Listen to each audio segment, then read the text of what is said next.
dot.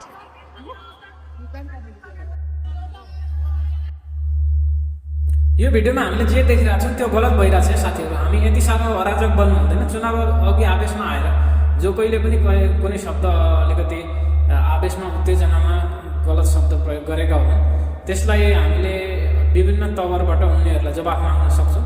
तर यो खालको अराजकताले भरे कुनै दुर्घटना निम्त्यायो भने त्यसको जवाफदेही रासपा हुनेवाला छैन।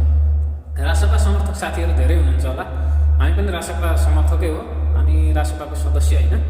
त्यसले गर्दाखेरि यो खालको अराजकतातिर जानुभन्दा पनि अब रमाइलो गर्नु मजा गर्नु भनेको बेग्लै कुरा हो।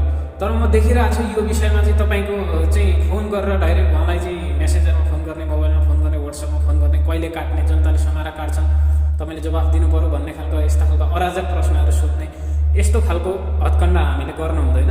हामी सचेत हुनुपर्ने अवस्था छ। त्यसै पनि अब हामी समयमित 5 वर्ष हामी समयमित हुनुपर्ने अवस्था छ। हाम्रो हामीले गरेको एक गल्तीको हिसाब खोजिन्छ। अब यहाँ हामीले सानो लाग्ने कुरा, हामीले गरेको कुरा त्यसले ठुलो भयानक दुर्घटना निम्त्याउन सक्छ। त्यसैले मानिसलाई मानसिक टर्चर दिएर भोलि चाहिँ त्यसको अब्जस खप्नुभन्दा यो केसलाई यहीँ टुङ्ग्यौँ। उहाँले कान काट्छु भन्नुभयो, गल्ती गर्नुभयो। उहाँले उत्तेजना आवेशमा अब चुनावी माहौलमा के बोल्नुभयो, त्यो उहाँको कुरा हो। तर हामी रासपा समर्थक भनिएका, बालेन समर्थक भनिएका, रवि लामिछाने समर्थक भनिएका साथीहरूले यस्तो खालको अराजकता देखायौँ भने भोलि यसले गम्भीर दुर्घटना निम्त्याउन सक्छ।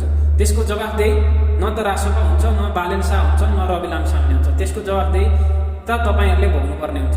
यसरी अराजक बनेर चाहिँ जहाँ भेट्यो त्यही प्रश्न सोध्ने, फोन गर्ने, मोबाइलमा अनावश्यक रूपमा व्यक्तिगत नम्बरमा फोन गर्ने, मेसेन्जरमा फोन गर्ने, सामाजिक सञ्जालमा यस्तो खालको गर्ने, उहाँको चाहिँ एआईबाट भिडियो बनाएर चाहिँ दुइटै कान काट्दै गरेको, कान काटेर पातमा राख्दै गरेको यस्ता भिडियोहरू बनाएर सामाजिक सञ्जालतिर जसरी अपलोड गरिँदैछ यो चाहिँ टेक्नोलोजीको चरम दुरुपयोग हो।